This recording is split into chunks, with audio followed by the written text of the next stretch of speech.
Madam Deputy Speaker, debating issues such as this is one of the most challenging things we have to do as MPs. We're expected to exercise the judgment of Solomon on behalf of our constituents. Indeed, many speakers on both sides have made speeches worthy of Solomon here today. I will come to the point quickly. I oppose this bill because I have fears about the safeguards against the pressures from family members or friends with their own agendas and different priorities. I think there's difficulties over the definition of mental competency. And are we placing too great a responsibility on our doctors to play God? It would change the whole dynamic of that doctor-patient relationship. But my prime concern, and why I will vote against this bill, is that we risk engendering a feeling of guilt amongst elderly people and those with serious disabilities, that they are a burden on their families, on their carers or on society. And by bringing a Dignitas-style solution to their doorstep, that there is an expectation that it's what's expected of them, it's the most unselfish course of action to take. And as our population lives longer, that pressure will become greater.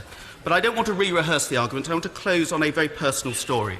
Madam Deputy Speaker, my mother was diagnosed with cancer at the end of 2013. At the beginning of January 2014, she reacted badly to her chemotherapy and became very poorly. She was taken to hospital, and after a few days, doctors decided then there was little they could do for her, and she was transferred to the new St Wilfrid's Hospice in Eastbourne. They were brilliant, and we cannot thank them enough. As a patron of St Barnabas Hospice in Worthing, I know the fantastic work they do. Doctors told us that our mother would be unlikely to make the weekend. It was a shock that it had happened so quickly when she apparently had been receiving good treatment. My brother, my sister and I mounted a vigil. She was in great pain and discomfort, but my mother kept telling us that she really didn't want to be a burden, and that if she had known that things would turn out like this, then she would have taken herself off to Dignitas to make sure she wasn't a burden. Now, I don't know whether she would have gone through with that, but she was convinced that she did not want to be a burden. We will never know what she might actually have done. But the weekend came, Madam Deputy Speaker, and incredibly, my mother was still there. Fortified by a range of exotic fruits and fruit juices to quench her thirst, she actually started to improve. A few weeks later, she was still there, and she'd rallied sufficiently that she was deemed to be too fit to stay in the hospice, and she was evicted from the hospice.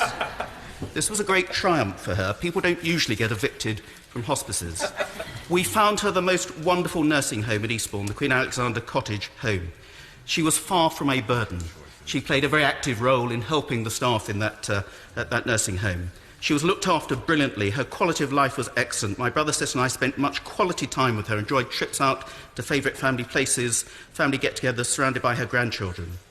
Sadly, my mother died last October, but 8 months after leaving that hospice. She died peacefully, comfortably, with her family around her, a few days short of her 77th birthday.